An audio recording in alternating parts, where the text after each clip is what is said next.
Hello, hello, beautiful people. Happy Sunday. It is so very good to be here with each and every one of you as we gather together to celebrate the magnificence and significance of the presence and power of God operating in, through, and as you, as all of us. Let us begin, as we always do, by grounding ourselves with prayer. And I want to share a reading today from the Daily Word. The word today is valuable. And the affirmation, as a divine being, I am valuable and irreplaceable. Each person is a spiritual being made in the image and likeness of God, blessed with a variety of spiritual gifts we share in different ways. The world needs my unique contributions. When I see myself this way, I become newly aware of my value as a member of the human family, more confident in myself as I shine the light of God as only I can. Living in the awareness of my value helps others see it too. I leave behind critical or negative opinions I may have held about myself and treat myself as the divine being I am.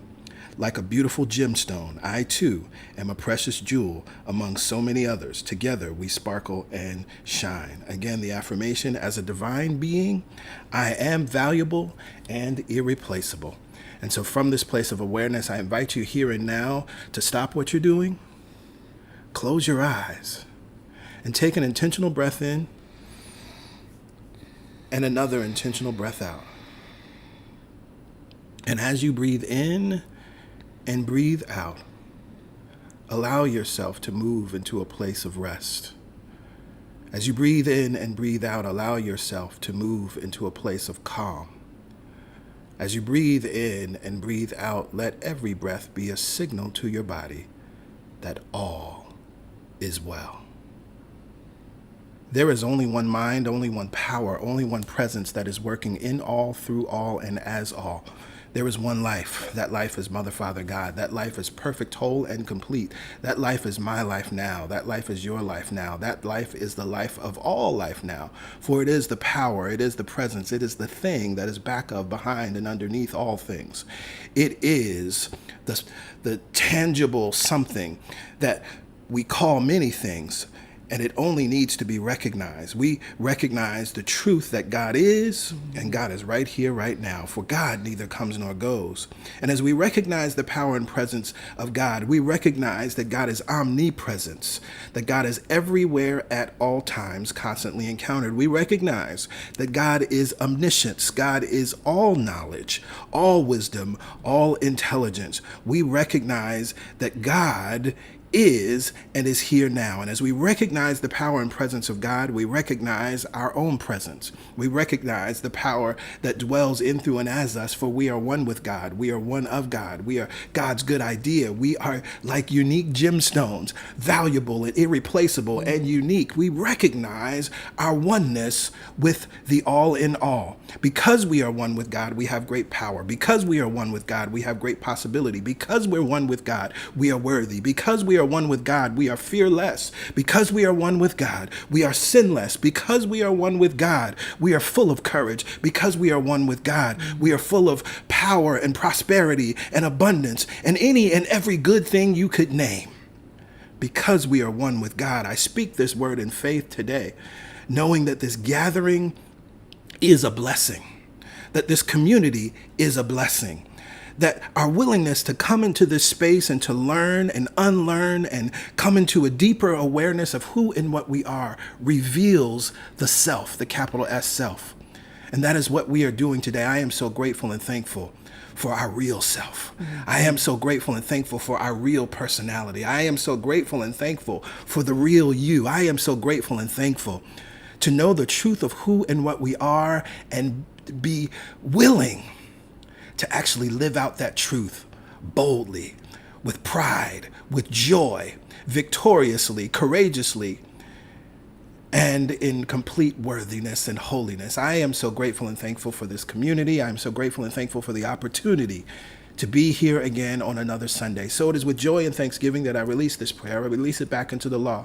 I release it back into the law, which is always in operation. I release it back into the law because I understand the law. I release it back into the law because I am always working with the law. I release it back into the law because the law responds to me. I release it back into the law because the law is love. And so from this place of awareness, we lift up our voices and we say, Amen. Amen. Ashe. Ashe. And so it is. So it is. So it is, and so it must be. Well, hello again. Happy Sunday. Good morning, good afternoon, good evening, whatever day it is, whatever time it is that you are watching this now. It is good. I'm Pastor Greg. And I'm Pastor Yolanda. And it's wonderful to be here with each and every one of you. If you are a first-time guest, hello, welcome. We're so happy to have you here. We're so excited to have you here because we know and we're confident that you will receive something today, something that will inspire you, something that will support you in living an absolutely empowered life, that will support you in living from your greatest self. Mm-hmm. And so as a first-time guest, the information you see here on your screen is how you access your digital connection card. This is your way to stay in touch with us and for us to stay in touch with you. All you have to do is text the word welcome to that phone number, 347-472-1078. Nothing additional is needed, just the word welcome. And you'll receive a response via text with a link. That link takes you to the digital connection card. We ask you to click that link, enter your information. We just need your name and your email address, and then you're all set. You will receive a reply saying that you're all set, and you'll be on our mailing list. You'll receive all of the things that we send out throughout the week. If for some reason you have trouble, if you don't receive that link, or you're not able to text for some reason, if you look here in the post, whether you're here on watching on YouTube or Facebook, you'll see that the link is actually there. And so you can just click that link now and go directly to the digital connection card. But again, we are so happy to have you here. We're excited about your presence because, again, we know that you will receive something that will support you in thriving, that will support you in living an empowered life and realizing that you have great power and possibility. And so we also encourage CSC folks in the comments, welcome those folks that are here. Let them know that this is a loving space, that this is a welcoming space and a safe space. And of course, you can even let them know where you're connecting in from so that they can see that there's someone right where they are, city, state, or country, that is connecting in with us as well. And so this is a wonderful time for us to move into our news and updates, and then we can tap into the meditation and get into class today. Today is the third Sunday, which means it is God Talk Sunday. This is your space and place to ask questions. This path generally is about unlearning, because what we're doing, we're not trying to become something.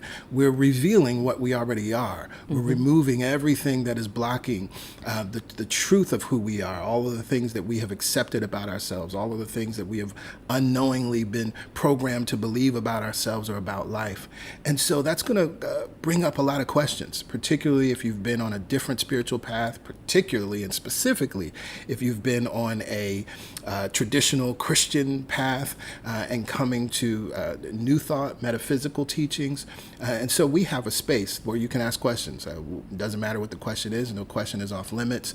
But of course, in order to ask the question, you got to be there in the space. And so the Zoom link and password is shared with everyone on our mailing list. It's in the weekly email that goes out on Fridays. But if you're someone that's hearing about this for the first time, all you have to do is join our mailing list, and you will receive, after you've submitted your information, you check your inbox and you'll receive a specific email with the God Talk info, and you'll see that info again to join the mailing list. So if you missed it a few moments ago, no worries. You'll see it again throughout the stream. It's very easy to text that welcome to that phone number and join the mailing list. You can also, again, use the link that you see here in the post on Facebook or YouTube.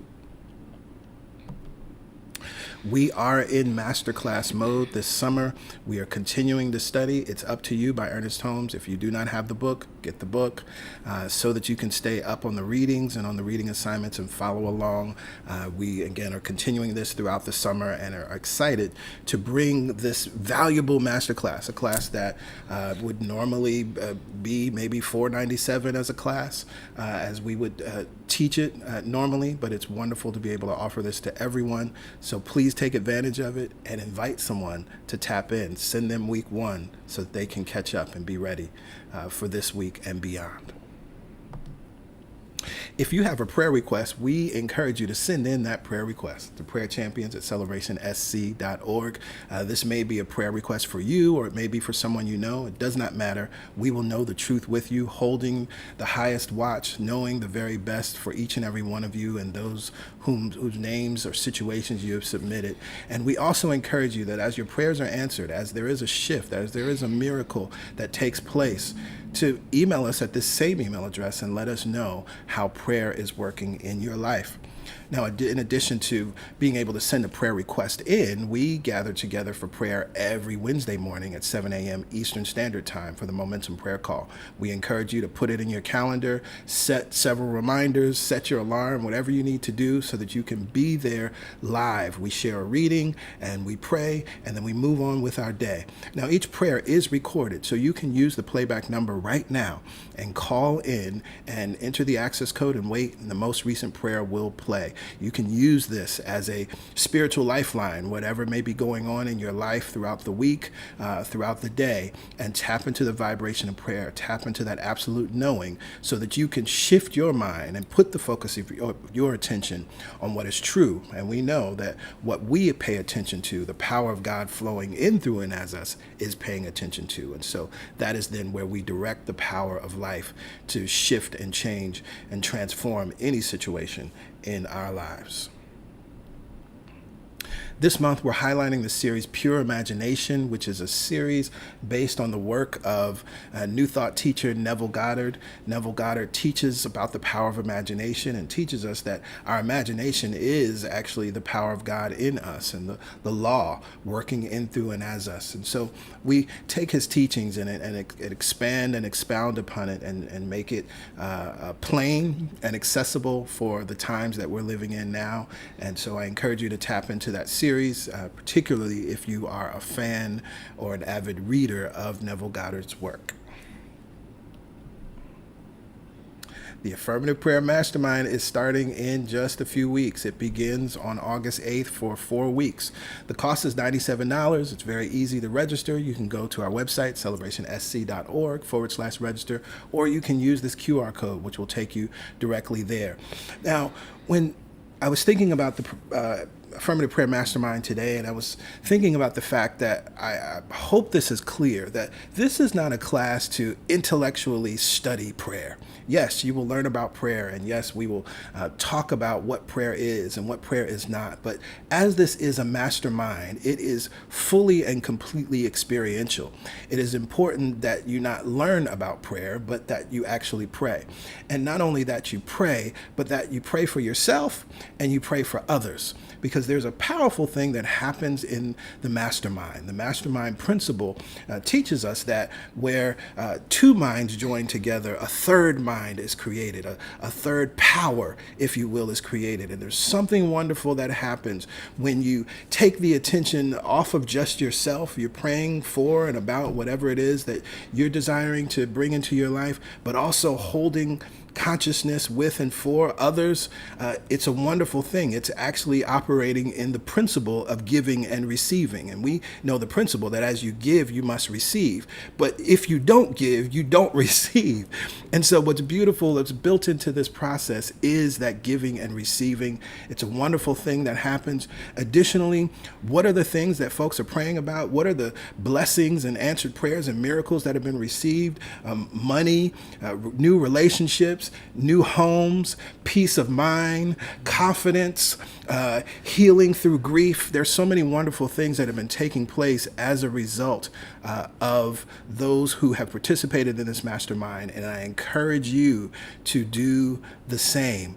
It is 4 weeks. The cost is $97, and you can register today.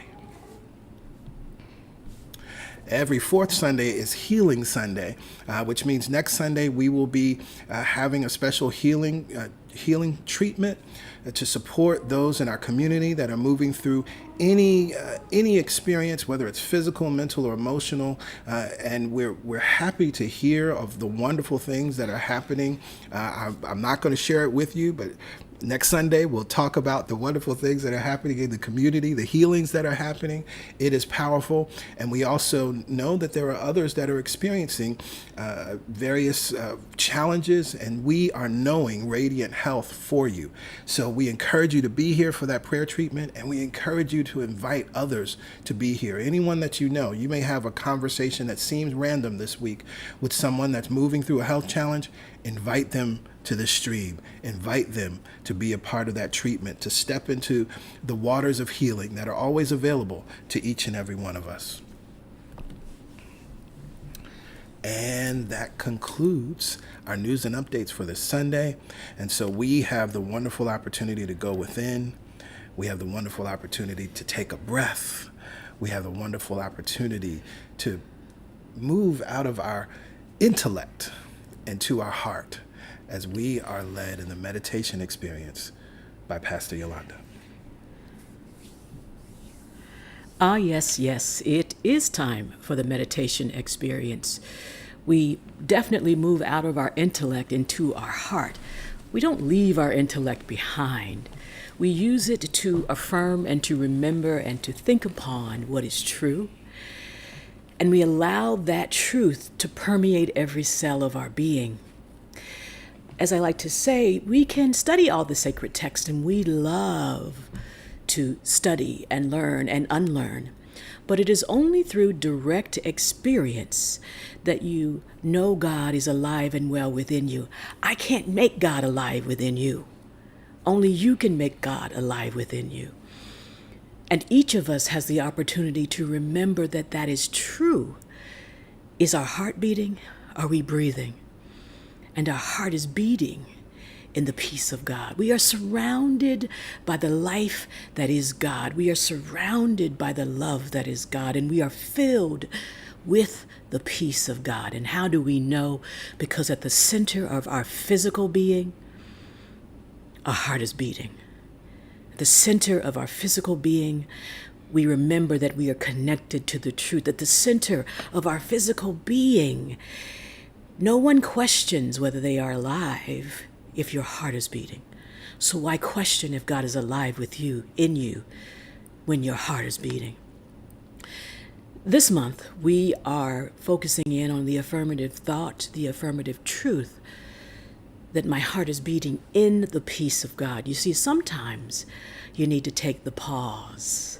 You need to turn off the TV. You need to turn off the news. You need to not be involved in the drama and bring yourself back to the center. Find this one place where truth is spoken and peace is offered. That's what CSC brings you every week. Let that go and allow your focus to go inward, not out there. Because there will always be something to draw your attention out there. Bring your focus inward. And remember that your heart, whether you are focused on it or not, is beating. And it is beating in the peace of God. So let's take this truth into our meditative time together. Let's prepare our bodies and our space and our collective consciousness together. Look around the room. The simple act of noticing where you are. Sometimes you're seated in your car, but make sure that you're seated upright with your feet on the floor, with your ears aligned over your shoulders, shoulders over hips, and plant the palms on the tops of the thighs. And maybe just give a little squeeze there. Again, that subtle movement, just signaling, where are you? Are you with us? Because we're in the peace of God. Are you in the past? Are you in the future? And since we've looked around the room and we notice where we are, allow your eyelids to gently, lovingly, peacefully close. And the simple act of closing the eyelids is all the reminder that our body needs where the attention should be. The attention is inward. The attention is on the place where peace is always available. Let's take a few rounds of breath to just notice the peace, notice the beating heart, and notice where you are.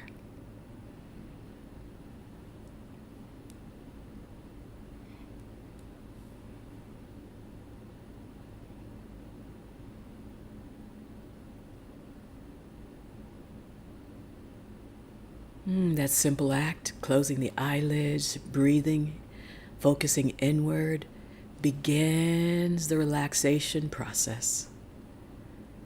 And every cell responds to what you're looking and thinking and believing. Let it all believe in peace. Let it all remember that our heart is beating in the peace of God. And from this place of focused attention, let's send the energy of breath throughout the body. Go ahead, take your focus, and drop it into the low belly with the breath. And together, inhale, expand the low belly for a count of 4. Inhale now. Hold for 4. Relax the jaw. Release whatever you've been carrying for 4.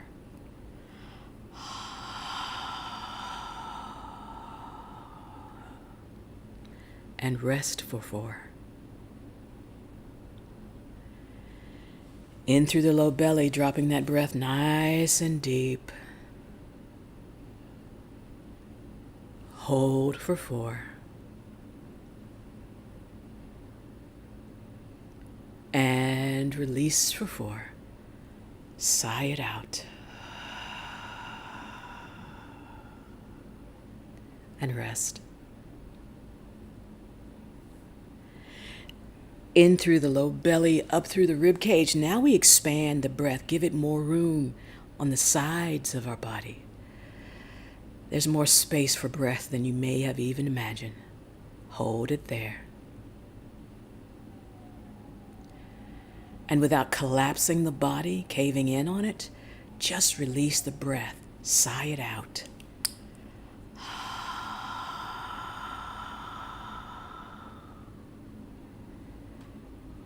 Welcome the silence.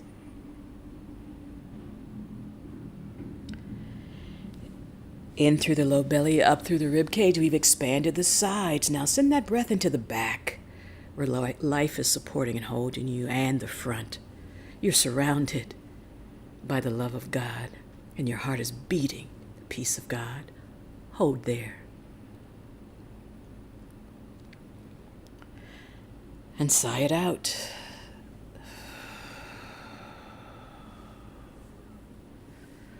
And welcome the rest.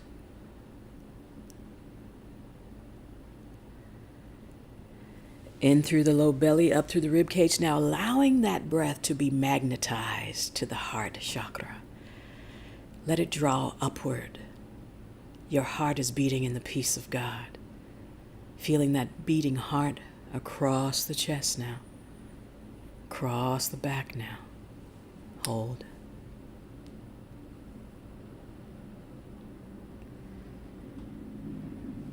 And whatever is preventing you from your peace, sigh it out now.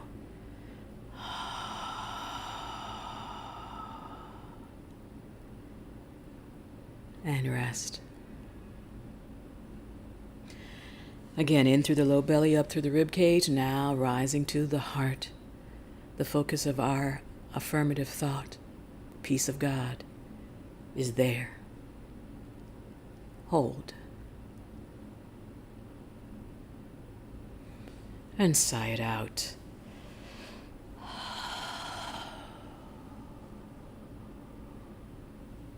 And rest.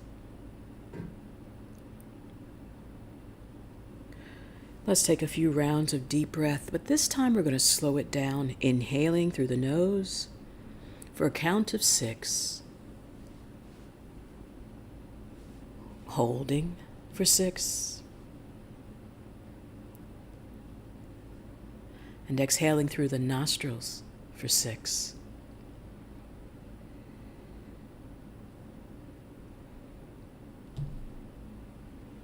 And welcome the peace for 6.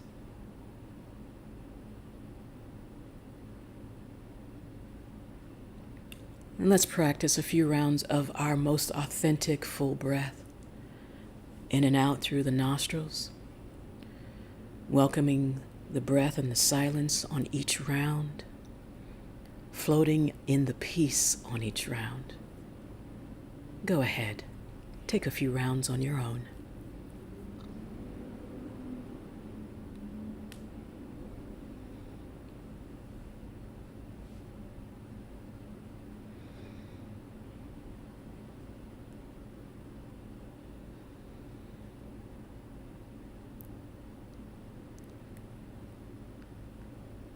Beautiful everyone, our body is so welcoming of its peace. Let's send it into our feet now. Maybe you raise the heels. Maybe you've been walking around in worry, doubt, and fear this week, and your feet have been carrying you. Go ahead and release the feet to the floor.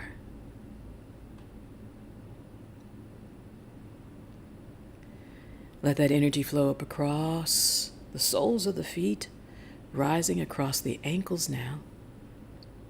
Relax the ankles. The more time we focus on our peace, the more peace we have available. Allow that energy of peace to flow across the shins and the calves.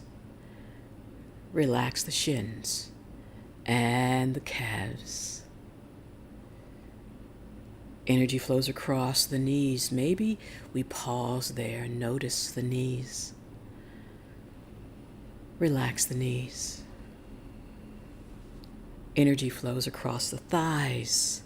You feel that movement across the glutes and the hamstrings. If there's any tension, give yourself permission. Relax the thighs, the glutes, the hamstrings. And from this supported, grounded, held space, allow the energy to flow up the spine. As we breathe in through the nostrils and we exhale through the nostrils, we allow the peace, unobstructed movement. Breathing in, exhale and allow. Energy flowing in and up. Exhale and allow. And it flows up as we exhale and allow, and up, and up, and up, and making its way out the crown of our head. One continual line of energy, one beam of light, connecting us one to another, creating more peace on the planet,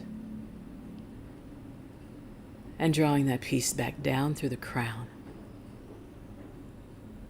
across the third eye, down the throat, a gentle touch on the shoulders as the energy flows down the arms and out the fingertips. As we prepare for our silent time, just notice what's happening in your body. Is there still tension? It's okay. Take your breath there. Send peace there. Is there tension at the base of the neck, the shoulders? Maybe a little movement helps to activate that place in your body. Stop the movement and release the tension.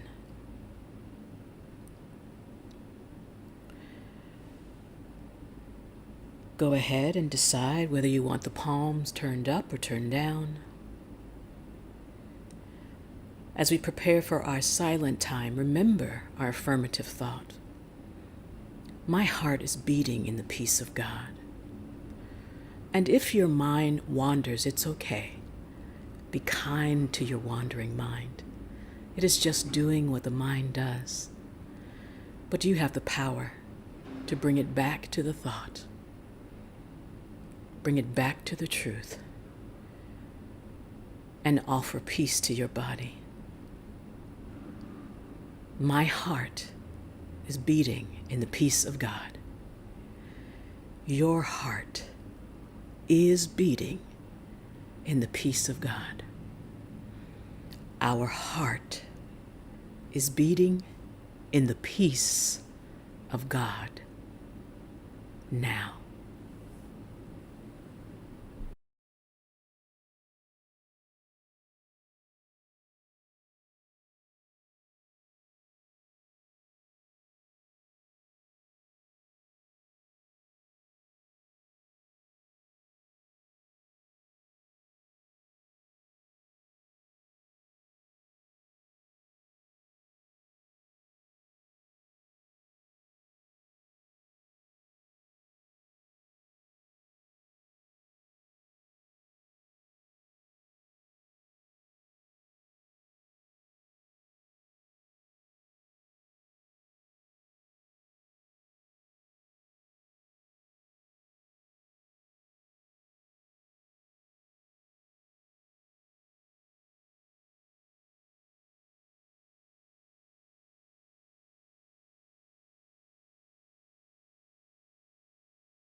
With our eyelids still closed, we enjoy the opportunity to remember and to feel our heart beating in the peace of God. With our eyelids still closed, we allow each breath to center us, to guide us, and to offer us peace. And with each breath, as our eyelids are closed, we remember that we are surrounded in all the life that God created in its love. Let that love and that peace accompany you as we slowly begin our return into our bodies. If the palms are turned up, turn them down. And together we're going to inhale and nice and easy draw the shoulders up by the ears. Exhale as we release the shoulder blades back and down. Inhale again, elongating the breath and the body, nice and gentle, as if we're waking from a peaceful nap. And one more time, inhale. Draw the shoulder blades up. Elongate the breath as the shoulder blades draw back and down. Stop the movement. Bring the palms together at heart center. As I said in the beginning, touch the thumbs into the sternum where the heart is magnetized for peace. Pause to notice the beating heart. It hasn't stopped beating, and the peace hasn't stopped flowing. Bow your chin towards your fingertips if you are able. Notice that opening and that energy flowing all the way down the spine. And nice and gently allow the eyelids to open. Taking in a point on the floor in front of you. Nice soft gaze, what we call dristi. Nice soft dristi. Inhale, raise the chin, raise the gaze. Release the breath. Maintain the peace. Namaste.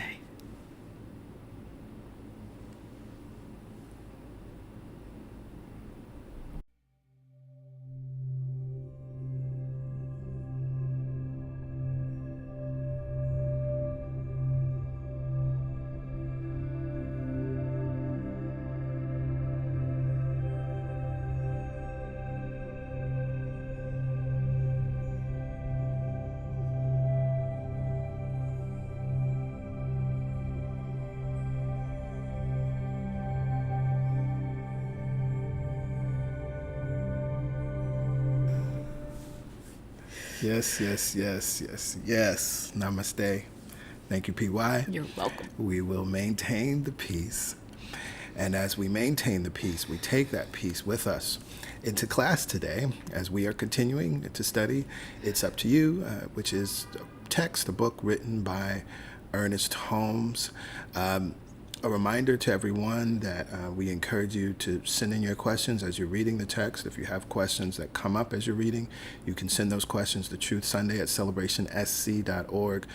We received some questions this morning that we're not able to incorporate simply because of the timing. So we do want to encourage you that if you have questions or think that you may have questions, please get those in as early as possible. Ideally, by Friday would be the best time so that we can properly prepare for Sunday, but we cannot answer questions that we receive on Sunday morning as we are in preparation to bring you this stream. So we're going to tap into the next chapter, and I love this chapter. I think it's wonderful. There's so many wonderful things. The thing that I love, and one of the things that we keep coming back to, is that each chapter really does illuminate and answer a lot of the questions that come up.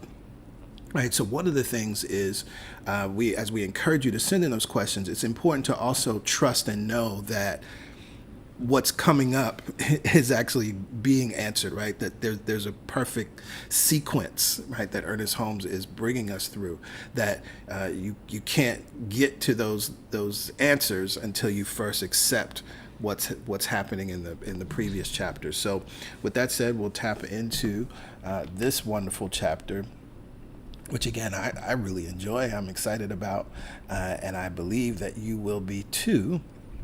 And so we're in chapter 7, As You Believe. Ignorance and superstition have always been allies, vultures of the same egg. I love that line. Lord have mercy, that'll preach all by itself. It will preach all by itself, and it's a beautiful symbolism, like that idea that these things take from us. Our Right. power, Yeah. our energy, the life force gets sucked out of us Right. when we operate in ignorance and superstition. They are vultures of the mind, Yes. plain and simple. Close the book. And it is not surprising to find in a country where for so many years there have been just two kinds of people, good and bad, there are yet individuals here and there puzzled about goodness. Finally, it reaches through some insidious suggestion too subtle for understanding the absurd height of asking, am I good enough to attempt to express more good? Now, see, you hear why this is important. Remember all of those questions we had a few weeks ago, and we actually spent our whole session answering those questions, and there was this underlying thing about not being good enough. Right. And if we're not good enough, and well, if we're human and we make mistakes, right, there was this underlying thread of thought. Right. And so Holmes is addressing this very thing. Am I good enough to attempt to express more good is actually, in his words, an absurd question. It's not helpful. It's not beneficial at all. Because it has no basis in how the process of the creative law works. That's why he says it's absurd. It's like, it's irrelevant. It has nothing to do with the process. And it takes us back to the first line of this paragraph. Because, and this is not a judgment, when we're asking these kinds of questions, we don't have full, complete knowledge of the truth available to us, or we're still operating in superstition from our old ideas about God. Our old teachings, which were based in fear, that created superstitions that we call religion. Yeah, yeah. And then he goes on, because we have not reached the top, shall we refuse to take the first step? See that, and that's what so many of us do.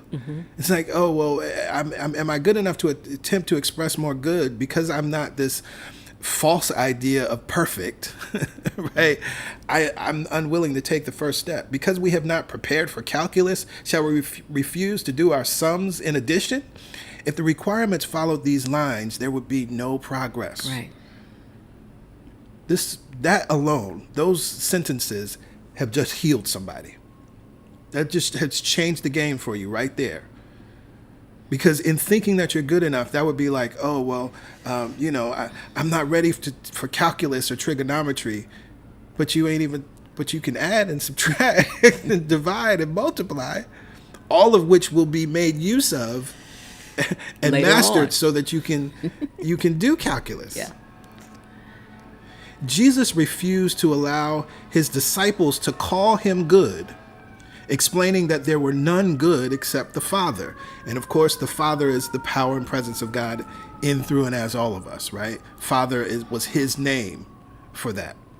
Shall we wait until we see as clearly as he saw the unity of all life before we attempt to use what light we have? Shall we bury our one talent and foolishly expect that we shall later dig it up and find it has multiplied into 10? Now, this is important. Many of you, I'm sure, are familiar with the parable of the talents. One of the things that messes us up because of the English translation of that word to talent, we think about talent as in gifts and skills and talents, right? A talent to sing, a talent to speak, a talent to paint, right? The talent was actually it was money, right? And so really we want to read that he's referencing the parable, but it's like, shall we bury our $1 and foolishly expect that we shall later dig it up and find it is multiplied into 10?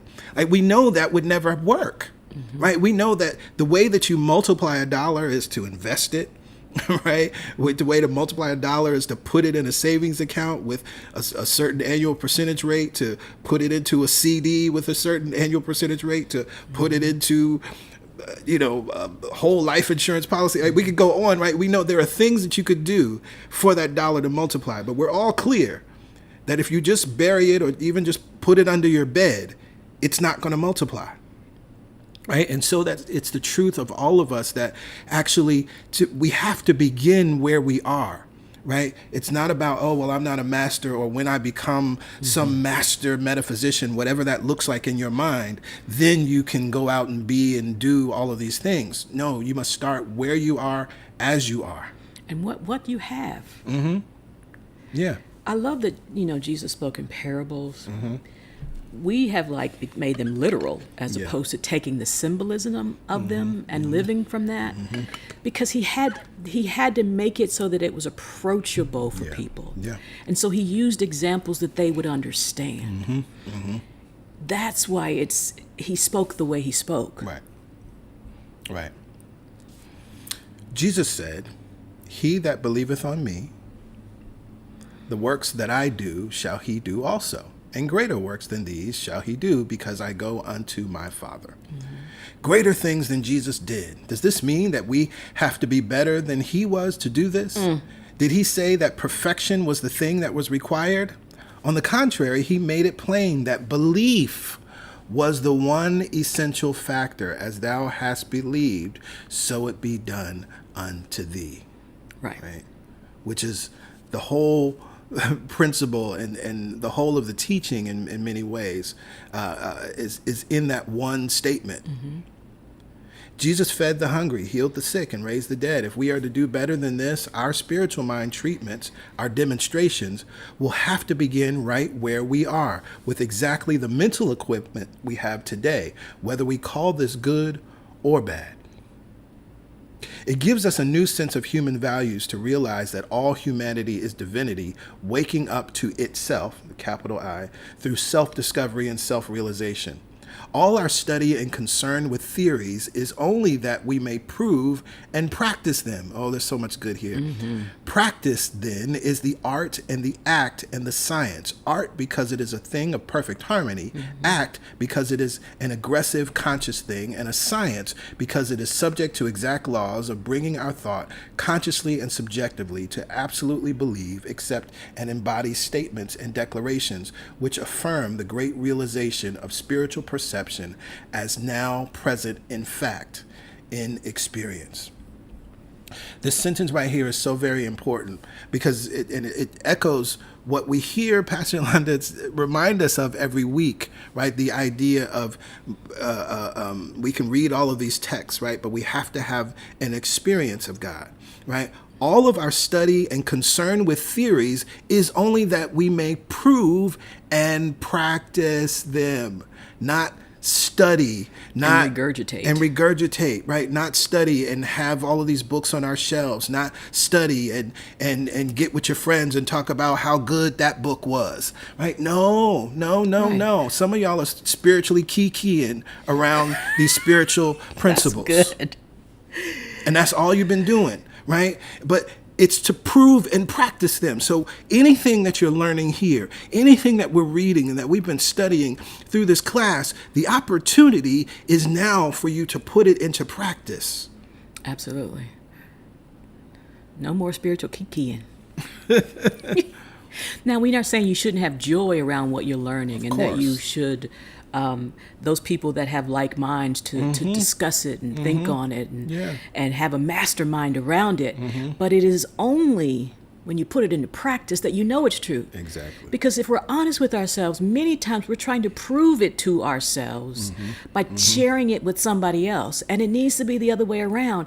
I live it and they see it. And then they ask, well, what is it? And then they ask, what's going on? Then they ask, you're different. That's it right there. We know that we are the sum total psychologically of everything that has gone before. Spiritually, we are the offspring. If we wish to put it that way, the manifestation or emanation of a universal wholeness, capital W wholeness. This universal wholeness is in us in a very true sense of the term because as the originating principle of life, we have God or universal spirit out of which anything and everything was made. Therefore, every human is truly born of God. If this is true, then humanity is primarily and fundamentally perfect no matter what they have done to themselves. And this is why we say something that sounds radical, that you're sinless. Why we quote A Course in Miracles and say your sinlessness is guaranteed by God. Right? Every human is truly born of God. That's why your sinlessness is guaranteed by God, right?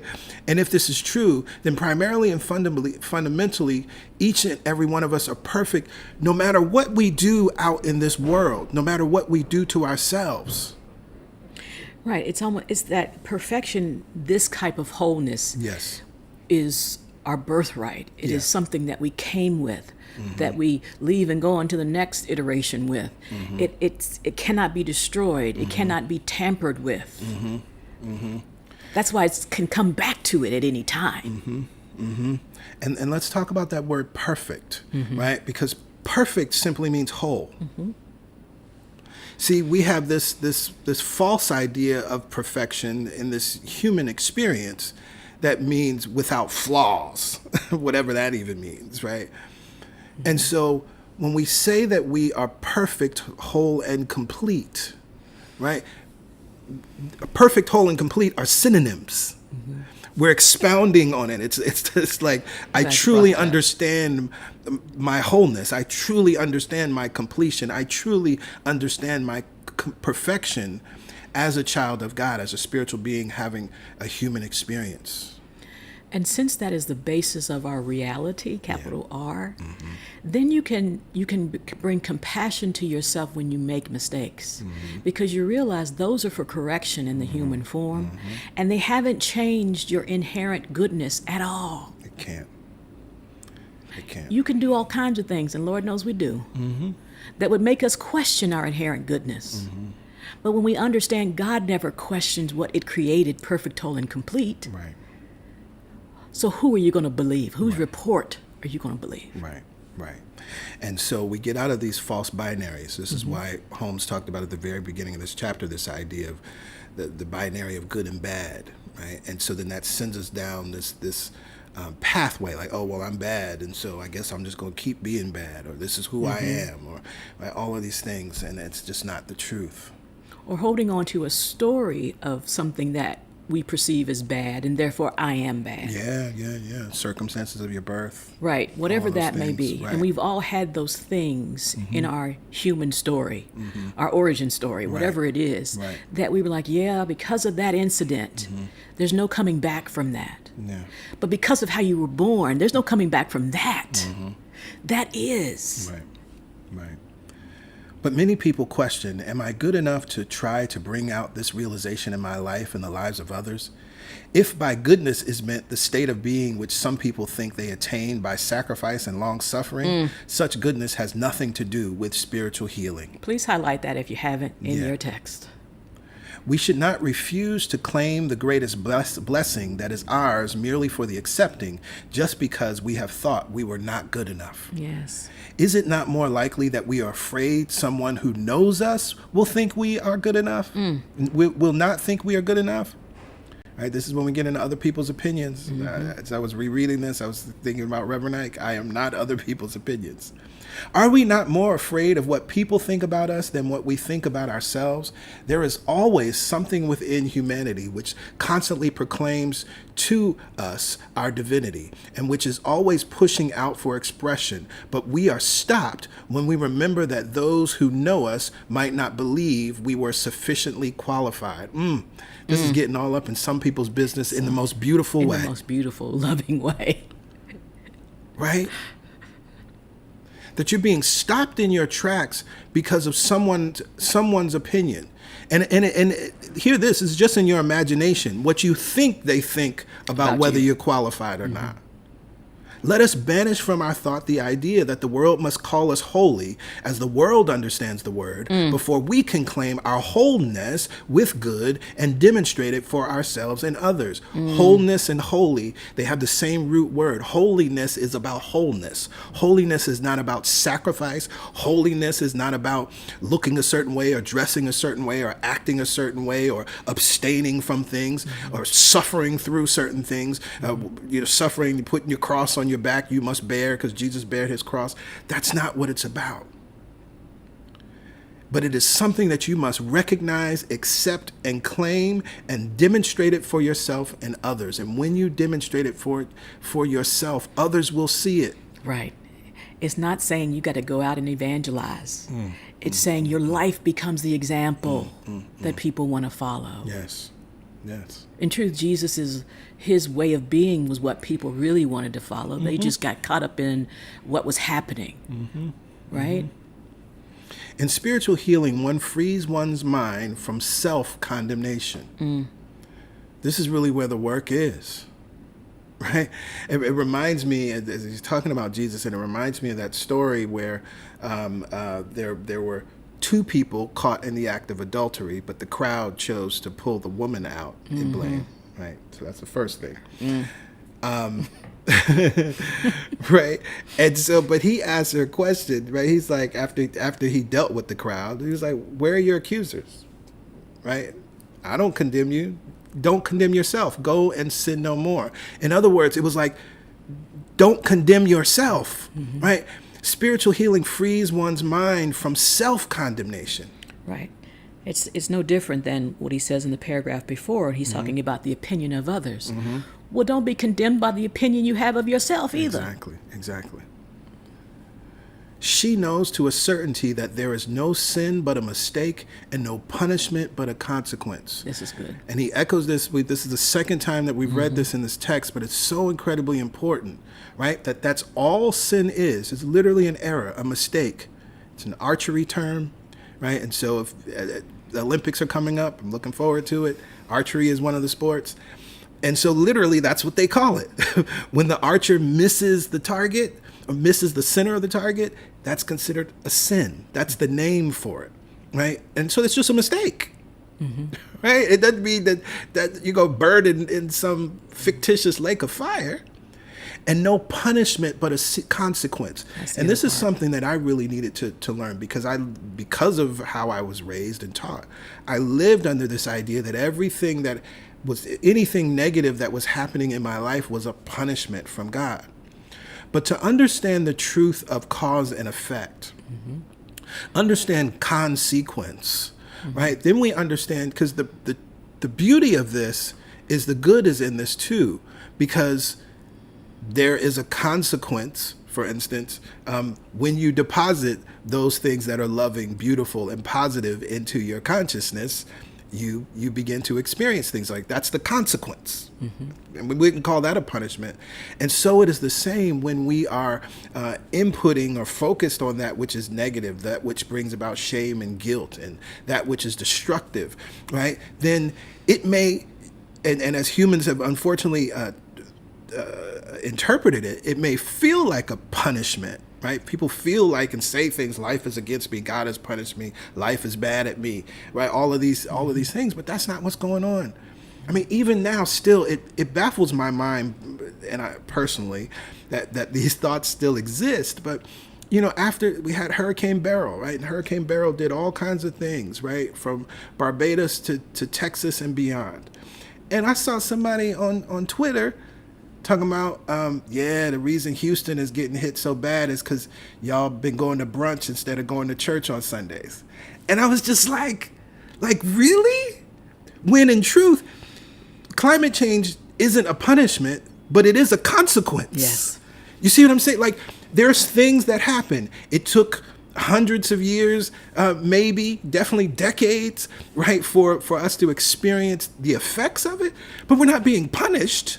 That's not what's happening. God is not mad at humanity. That's not what's bringing all of these record heat waves and unfortunately folks are dying and hurricanes and all this other. That's not a punishment, but it is a consequence of the things that humanity has done and ignored. Absolutely. Right? It is a consequence of the greed of many of these multinational corporations. But as long as people then think it's a punishment from God or even talk about it like that, then there's nothing you can do. Well, and that's it. If you're constantly being punished, then you have no control over how you respond, think, or live your life. It's not up to me. But it's, as the book is saying, and it keeps saying in a million different ways, it is up to you. There is no sin but a mistake, and no punishment but a consequence. And that, therefore, there is nothing that can prevent us from healing spiritually at such time as we shall recognize our true relationship. But once we have taken this step, the only way we can successfully practice is to see nothing but perfection. Again, what is that word? Wholeness. Perfect God, perfect human, perfect universe. So we have to be aware of that reality. That's what we're bringing the focus of our attention to and our mind to when we use our practices, bringing ourselves back to wholeness. Because out here in the five sense world, there's only separation. My eyes tell me that she's separate. That's a separate body. And that's true in the five sense world. But what's true in the spiritual world, in the metaphysical world, in the real, capital R world, is that we're one. Appearing as two.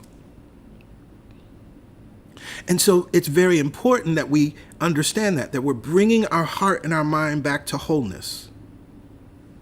Perfect, whole, and complete. God, you, the universe itself. However, it must be distinctly understood that spiritual healing does not create a perfect idea or perfect body. It is revealing an idea which is already perfect. Right. You've heard us say this many times. You will hear us say it many times more. What we are always and only doing is revealing. Mm-hmm. And this is important because in a world, in a society that's all about attainment, that's all about becoming something, that when I do this, then I will be recognized as this type of person. When I achieve this, then I will be recognized. When I, acquire this, then I will have reached a certain level, like it's a video game. The truth is that which you seek, you already are. So all you are doing is peeling off the layers that were blocking and blinding you to the truth of who and what you are, to express that. Absolutely. Yeah. Otherwise, you're always on this kind of seeking perfection. I mean, we've seen it. Again, I'm not against anyone altering anything about themselves or their lives, but you see it after a person starts to do a lot of plastic surgery, for example, and they just keep looking for this level of perfection, and you're like, but you look great. It's because they don't realize that that perfection is already in them, and this human form, it can look many ways. But there's a thought in their mind of imperfection, and they keep trying to fix it out here to make it perfect when it is already perfect. Spiritual mind healing is not just psychological healing. It is different from the ordinary concept of prayer. It is not willpower. It is not holding thoughts. It is not beseeching God to be God. God is already God. I love that thought. I love that. That's a prayer right there. God is already God. Right. So I'm going to let God be God in me. Right. It is the actual determination on the part of the individual to intelligently, with as much emotion or feeling as possible, realize their own inherent, eternal, and never-changing being. That's what we're doing in prayer. That's what we do in spiritual mind treatment. Yes. Spiritual mind healing in its highest sense cannot be divorced from a true religious conviction. It is knowing the truth that the same pure intelligence, which is the volition and the will of the universe, is incarnated in us right now. And this is interesting because you could read this in like religious conviction. Conviction, what are you talking about? And I'm not about religion. The word religion is a beautiful word, actually. And it's actually very much akin to the word yoga, both of which mean and imply and point to union and connection. That's what the word. So, I'm not one, I don't say that religion is bad. It's the theology, the belief systems, the dogmas, the creeds that may not be beneficial in some religious ways of being.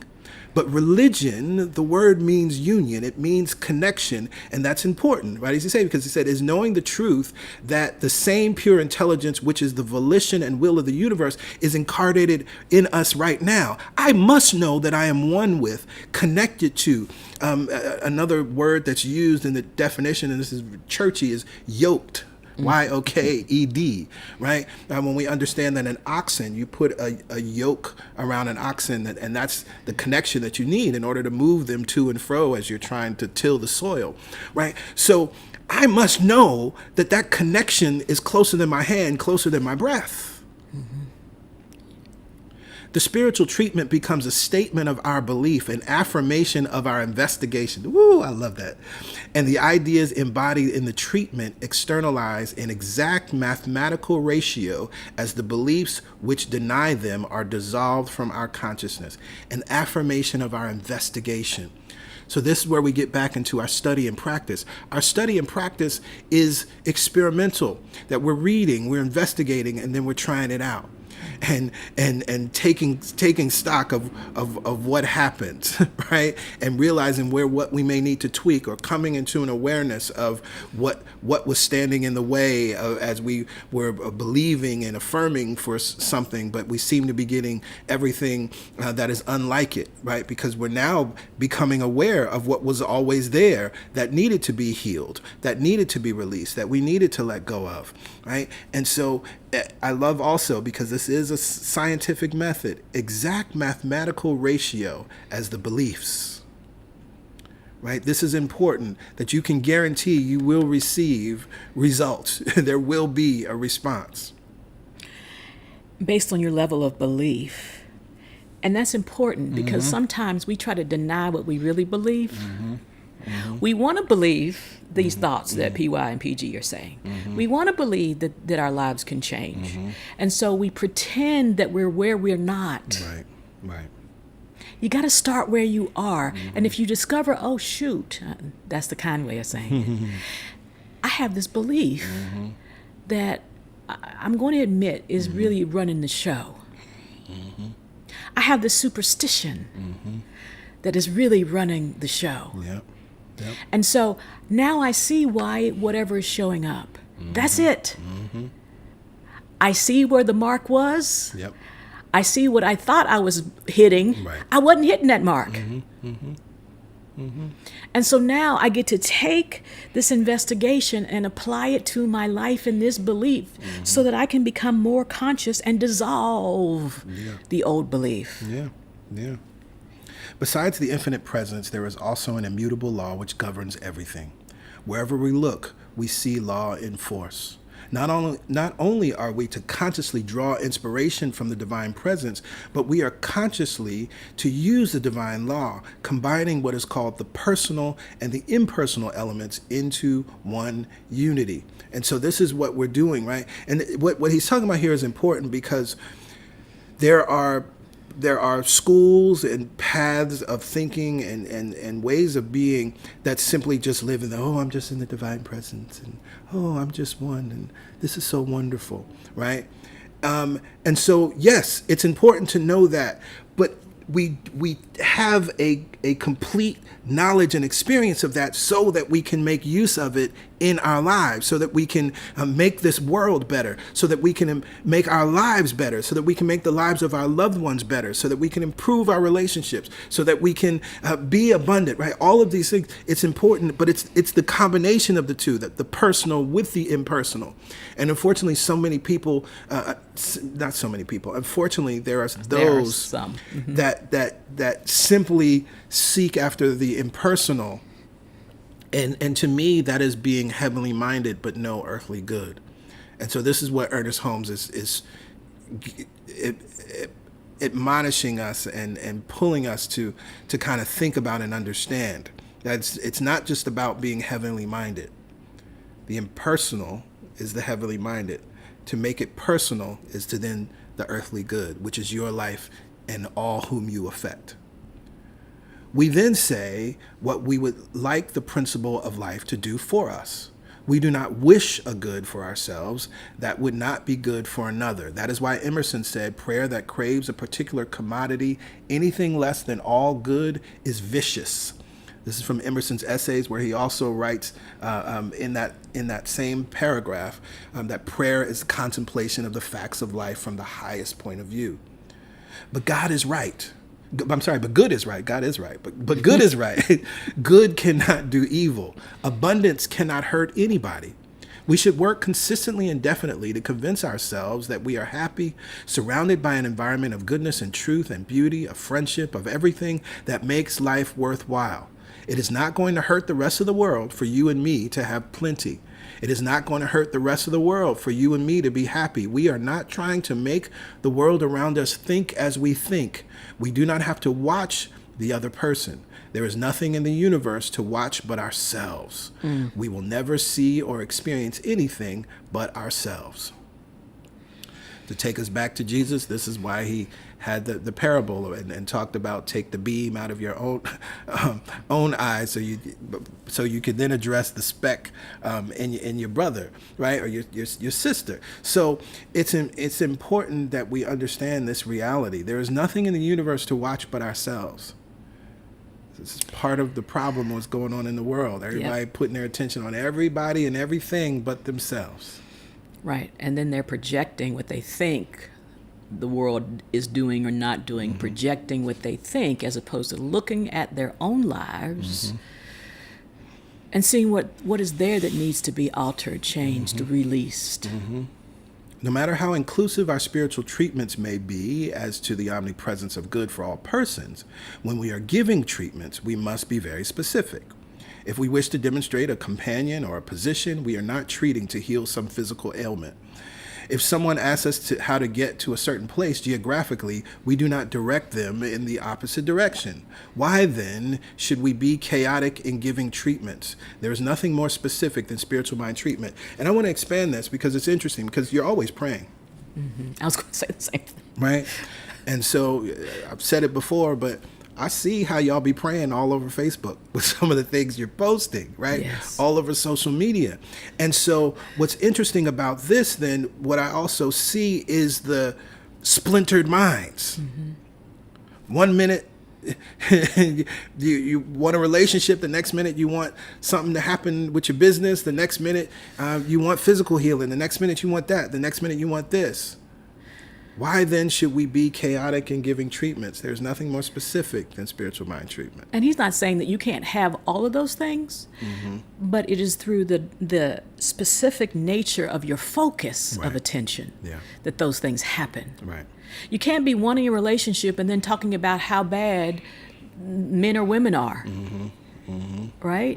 You can't be wanting prosperity or financial abundance and then cursing people that have financial abundance.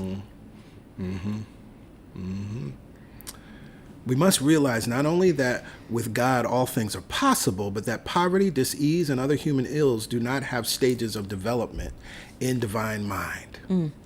That's a powerful and deep thought. Yeah, he just threw that in there and just went on, didn't he? Right? And why is this important? See, because this is part of why people think that they have to make a deal with God or have these conversations with God about their problem. Because in the human mind, from the finite level of thinking, right, all of these things have stages of development. It cannot just be dissolved and cured immediately. Right? And so what we always must understand that if we're choosing to use spiritual mind treatment, that's right, because you could use something else or do something else. But if you're choosing to use these principles, if you're choosing to believe and accept that it works, there's no stages of development in divine mind, right? In the same way that if I say right now, think of a rose, you see a rose. You didn't plant a seed and then water it and then wait however long it takes for that to come up as a bush and then eventually a nub and then develop the rose. And so now the rose, now I have a rose, right? Next week you come back to me, or however long it takes for roses to grow in a couple months. Like, oh, okay, I have the rose now, PG. No, when I said think of the rose is. And you might even think of multiple kinds and variations of roses, like that quickly. There are no stages of development in divine mind. Because that faculty that you just used to think of the rose is the God mind within you. That faculty that's within you that can see the rose in your mind, that can visualize it, that can see it, taste it, touch it, smell it in consciousness is divine mind. And just as you know, just as easy as it is for you to create that in your consciousness, so it is true in divine mind with whatever it is that you're praying about. And that's why you don't have to beg. Exactly. You just affirm, or you just ask, or you just state. When doubts, fears, and contradictions come up in mind, we must turn to them and consciously and definitely put them out. Put them out. You can also use the power of visualization in that way. And every doubt and fear, you can see yourself in your mind, writing it down and putting it in a fire. Put it out. We must remember that a thought is a thing. A thought that doubts good neutralizes a thought that affirms good, and vice versa. It does not matter what has happened or what conditions exist. We must realize that we are using a power, capital P, compared to which the united intelligence of the human race is as nothing. How many times have we placed the intelligence of one human, let alone maybe a government or a nation or something, above the united intelligence of the one mind, one power, and one presence that is? We must continually affirm with an ever-growing conviction the active active presence of good in our experience right now. And I love the word continually affirm. He doesn't say continually beg, beseech, barter with. He's just saying you need to keep your mind on the truth. Repetition is for us, not for God. Repetition is for us. It's that practice. Repetition is practice. That's it. It's one of the reasons why I love following athletes. With the Olympics right now, one of the things Coach Steve Kerr got to see LeBron James up close in person practicing. He's never coached LeBron. And he was amazed at the way LeBron James practices as one of the greatest to ever play basketball. And you would think he'd be like, I don't really need to. Right. LeBron James practices and continually affirms, essentially. Through his physical activity, right. Right. Which is what allows and supports him in continuing to allow the God in, through, and as him to be God. People are always, it's amazing. He's 39. He's going to be 40. God has no age. There's no stage of development in divine mind. Right. And so it's a beautiful thing. That's that practice. That's what practice is. Right. And again, we beat ourselves up because we take score too soon. Okay, PG and PY said we're going to affirm this for 4 weeks. And then what? Now, you're going to practice together for 4 weeks, but you're going to continue on your own eternally affirming. Exactly. And when it shows up, okay, good, next prayer. A treatment becomes a mental entity in the spiritual world, just as a kernel of corn becomes a physical entity in the creative force of nature, which we call the soil, in conjunction with the elements. It's a wonderful way to think about it. It's a wonderful metaphor. And so this is the other reason, as PY just said, we take score too soon. Right? If you understand that it's a mental entity like a spiritual seed, all of the things that you would do with a physical seed, you must do with your spiritual seeds. The word which we speak is complete and sure and has means and processes of producing itself at the level of our recognition. Consequently, as the recognition becomes greater, the experience becomes broader. We are dealing with absolute, unconditioned causation right now, and in such degree as our concept embraces this conviction, we are able to demonstrate the condition we desire. Conviction. Convinced. You cannot demonstrate or manifest that which you are not convinced of. You may really desire it, you may really want it, but there must be a conviction, an absolute knowing. And I like absolute knowing because sometimes the word conviction gets a negative connotation. Absolute knowing. And it doesn't mean what. It's sometimes challenging as someone that's dealt with health challenges because your body is doing something and you have these convictions or this knowingness about health and they seem to be in contradiction, but you're moving through the process of establishing your real conviction about perfect health. We're not saying that doesn't happen. Pain is pain. It's real. But we're taking our focus of attention somewhere else. Absolutely. The sooner we realize that this is the truth about spiritual mind practice, the quicker we will demonstrate. This is the most marvelous thing in the world. It is the greatest discovery that is ever made, that was ever made by the mind of humanity. It taps the greatest resourcefulness that has ever been tapped, and it is absolutely real, whether or not we believe it. The first thing is to believe it. There is no approach without belief. A spiritual mind treatment for ourselves or another is a conscious, moving, active thing. The conscious approach that we make to first cause. Here's just another term to use for God, because God is the first cause. We start with absolute intelligence, capital I, as fundamental. Just as I know that I exist and I respond to that thought and you respond to me and I to you because of our intelligence, capital I, or God, must recognize and respond to itself. Right? So this is a beautiful expounding of what's happening through this process of spiritual mind treatment and just the creative process as we hold a thing in mind and affirm it to be true. That you must come to intelligence intelligently. So one of the reasons that many people's prayers are not being answered is because they are operating from a place of superstition, ignorance, or unintelligence. Intelligence cannot respond to unintelligence. They're like in two different worlds. Right. The only way intelligence can respond to itself is by corresponding to itself. So our approach to first cause is mental because it is a thing of consciousness. So this is also important. This is why whatever we do, and there's a lot of external things we can do. There's a lot of candles we can burn and incense and crystals we can use.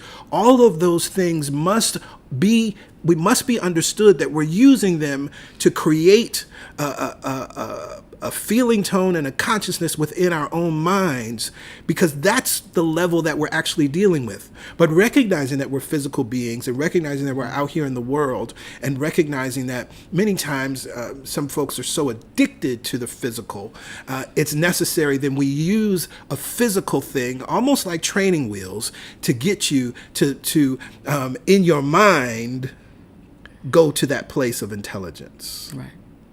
Because eventually you'll come to the realization, and you must come to the realization.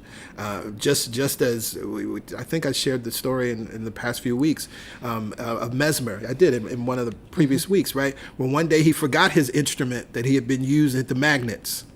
The power was never in the magnets, right? The power was in that person that was able to drop into that level of consciousness, know that they were healed, and their body responded, right?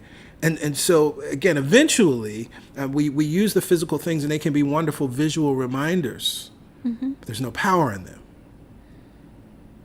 It should be scientific because it is built upon the theory that we are surrounded by a universal law which accepts our thought and acts creatively upon it. It should also be a thing of faith. We should have the same faith in a spiritual mind treatment that we have that nature will invariably act in accord with harmonious laws, and acceptance and belief equal to that built upon an understanding that if we put certain combinations of natural forces together, they will produce certain other combinations. Just the same faith that we have when we plant potatoes, we shall later dig potatoes, not turnips. So this is interesting when we think about faith, right? Again, this is knowing, this is conviction, this is I'm convinced. And just take a quick assessment for a second, particularly anything that you're currently desiring. Maybe you wrote it on your biggest dream list this year. Did you plant those ideas like you would if you planted potatoes and expected potatoes later? Did you plant those ideas as the same way you would as if you decided you wanted roses in your front yard and you planted them and you knew you would have roses and you knew it had nothing to do with how good or bad? You had the idea, so it is. It had nothing to do with how good or bad you are. It had nothing to do with if you've read enough books or studied enough or if you know all the metaphysical laws or principles or, right? You know, it has nothing to do with that. You decided you wanted cucumbers this summer, you planted cucumbers and you have them. You decided you wanted okra, you decided you wanted tomatoes, you decided you wanted cherry tomatoes, you decided you wanted peppers. And you know that you will get those. Here's the other thing. Now, if something happens, say you planted them peppers, but you didn't realize that there were certain pests in your area, and so the chipmunks or the squirrels got to your stuff first, right? Well, then you recognize that it wasn't about you being good or bad. It was about, I'm working with a set of laws and I'm working with nature and I'm working with some things that I have to prepare properly to get the result that I want. Again, but that wouldn't shake your faith, right? That wouldn't be like, I need more faith. I need to believe in the laws of gardening more. Right. I need to, that's not it. All we have to do is place our request, believe it, and these 3 words it's about, and let it alone. That's a sermon title. Let it alone. The hardest thing any person has to do is to learn to trust the universe, to trust life. It would seem that it might be the easiest thing to do, but it is not. We like to dabble with our requests, pull our prayer back, give our treatment, then steal it back to see if it is taking root. We might excuse a child if we found them digging up a seed 2 days after planting it to see if it were growing, but we as adults should be wiser than to plant our thought seed one day and dig it up the next. This whole paragraph. Woo, woo, woo. This whole Oh, paragraph. my. That preaches. And so this is beautiful because it can illuminate something as you examine your life, and particularly, like I said, in this year, as we began this year with My Biggest Dream, as we began this year writing out what we want, as we began this year choosing and deciding to read that list morning, noon, and night, which the reading is not digging up. The reading is watering, right? The reading is pulling weeds, right? That's what that practice is all about, to make sure that my biggest dream, that bed that I've created and what I've planted, it has everything that it needs. Right. And you don't plant your garden and then spend all day worrying about your garden. Right. You do what you've been taught to do, to maintain it, to feed it, to water it. You go to work. You go out and party. You do all kinds of other things. You don't just stand there looking for signs that it's coming up. Right. And when you do see the buds, you're excited, but you don't dig up the root. If anything, that makes you more excited, right? About, let me make sure, I want to take care of this. I want to support this and nurture it so that it can become all that it was already designed to be. Right. All the information was in the seed. An individual giving a treatment must believe that there is a power that responds to their thought. No matter what all the world believes, no matter what anyone says, they, you, she must believe that this power does directly and specifically respond to her word, that she is actually in league with the only power there is. Without this conviction, our word returns unto us void. And so this is then when we have to, again, be honest with ourselves. And PY and I have conversations with each other all the time. There's things that I know, I'm like, the way my beliefs are set up, I know I'm not calling that thing into my life. It may be nice, it may be wonderful, right? But so that I know I need to do what work I would need to do to shift and change that. If I do not, if I'm not holding that conviction. Otherwise, my word is going to return to me void. I'm out here wishing for something and then disappointed when I don't get it. Or in unconsciously, subconsciously, not disappointed that you didn't get it, but realizing that your belief is being responded to. Yeah. It's, I didn't get that. But if I'm honest, I really didn't believe I was going to get it. Exactly. I might have wanted it, I might have desired it, but if I'm really honest, in a loving, compassionate way, I ain't believe I was going to get that. Because as soon as the signs show up that it's not happening, you run to those. Yep. As opposed to go back into your prayer and keep affirming. And that is also how we prove and know that the principle works. We always succeed. We always succeed. We are to approach the present simply, directly, and easily because it is right there within us. I didn't highlight that, but that's important, right? Simply, directly, easily, right? So this is why the metaphor, I come back to it often, right? In The Wizard of Oz, if you think about how Dorothy, the Scarecrow, the Tin Man, and the Lion approached the Wizard of Oz, right? And how he was the great and powerful Oz, and everybody was intimidated by him. And so they were like shaking in their boots, asking him, oh, please, I want to get home. Oh, please, I want a braid. I want a heart. I want courage, right? Of course, the Oz is a metaphor for that old way of thinking about God. We are to approach the presence simply, directly, and easily. Right. Why? Because it's right here within us. We can never get outside ourselves. We shall always be interior in our comprehension. Consequently, the one wishing to demonstrate must turn to their own mind and their own thought, because in their own mind and their own thought is the place where we are an individualized center of God consciousness. We put into a treatment what we desire to come out of it. Many people may take this to mean that we must inject a positive force and energy into a reluctant force of nature and compel it to work. This is not so at all. If we put corn into the ground, we get corn. But we do not have to make the corn come out of the soil. We could not do so. If we had to put into our thought the force to make that thought creative, we would be lost. I'm looking at the time. We're going to have to end here. There's only a few more paragraphs left in this chapter. But what Ernest Holmes is talking about and what Ernest Holmes is sharing here is incredibly powerful. And I know that it's illuminating so many things for each and every one of you, and revealing some things, healing some things, dissolving some things. So as we do each and every week, your assignment is to read this chapter, reread this chapter, complete it, come back and listen to the things that we have shared. And as you're reading the chapter, if you have questions, please send those questions to truthsunday@celebrationsc.org. And please, if you're going to send questions, please do your very best to get those to us by Friday, which gives us enough time to prepare. You may have questions even today, and you can hang out come to the God Talk and bring those questions. If you're not familiar with the God Talk, or you're not on our mailing list and have the Zoom info, you can text the information. I just saw it on the screen, but let me put up the other one so you can see it. Text this number, 347-472-1078. Text welcome to that number, or you can look in the post here on Facebook or YouTube and you'll see the link. Enter your information, must include your email address, and then you'll receive a text saying that you're all set.